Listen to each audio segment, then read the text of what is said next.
Outdoor torches like these not only add ambiance to your patio or deck, they can also help to keep the bugs away. I'm going to show you a pretty easy way to make these backyard torches, aka tiki torches. I guess technically they're not tiki torches because they're not on poles.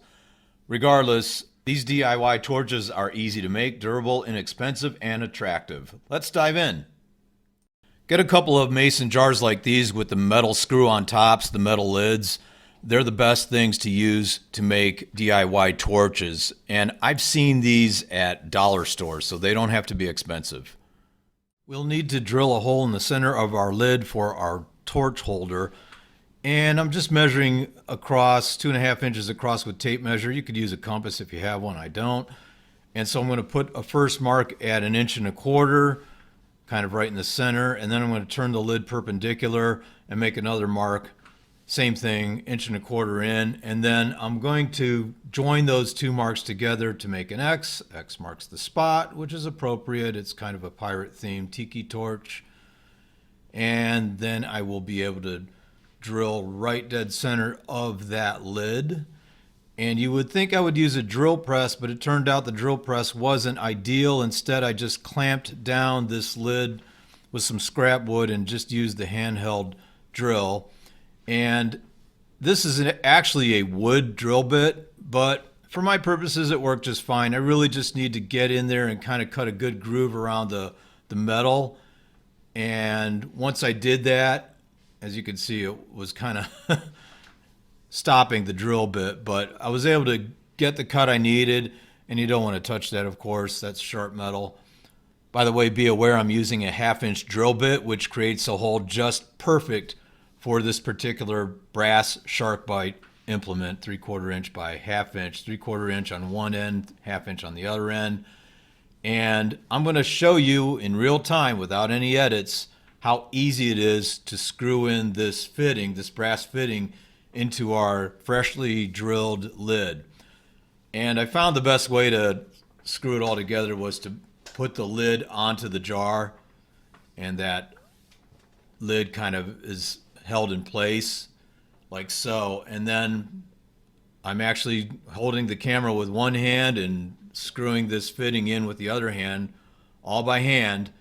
And if you get it started just right, it's pretty easy to screw it in. Sometimes you're not so lucky. You might actually have to use two hands to get these fittings in, but in this case it worked.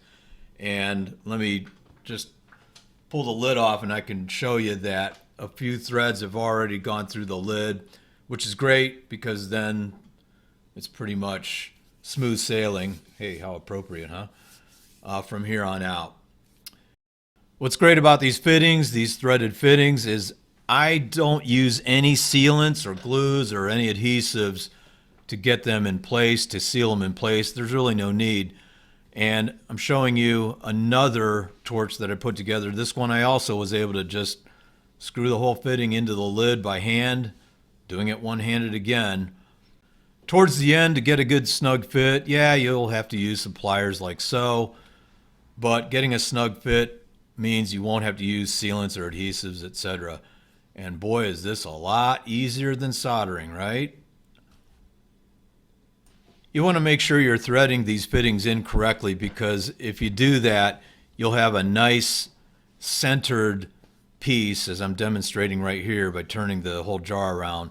Everything's nice and centered, everything's straight up and down, the torch looks nice. Actually, heck, they probably make a decent gift idea, quite frankly. So this guy's ready to go. All I need to do is insert the wicks, and that's pretty darned easy too. And I'm going to put a link up in the comments section on where to get these wicks. By the way, here's the brass fitting I used on my how not to make a tiki torch video. I use this for soldering. Don't get that. Get one of these. Much, much easier to work with. So I've got a live torch here. Now this this one was from my soldering video. It works well enough, so I kept it. These are the torch wicks I use, these fiberglass wicks. I'll put a link to those as well in the comments section. Yes, it's another day in paradise. And these wicks come pretty lengthy, so you just got to cut them down to size. Now make sure you get them all the way down to the base of the jar like so you can use up every drop of torch fuel. And then you just need to cut them to length. And you can just use a regular pair of scissors to do that. Pretty simple. I give them maybe a 1/2 inch, 3/4 of an inch above the fitting, and that makes for a nice big flame. So I've got these leftover wick pieces. I could use them on smaller jars, I suppose, but I prefer not to use smaller jars, so I'll probably just toss these.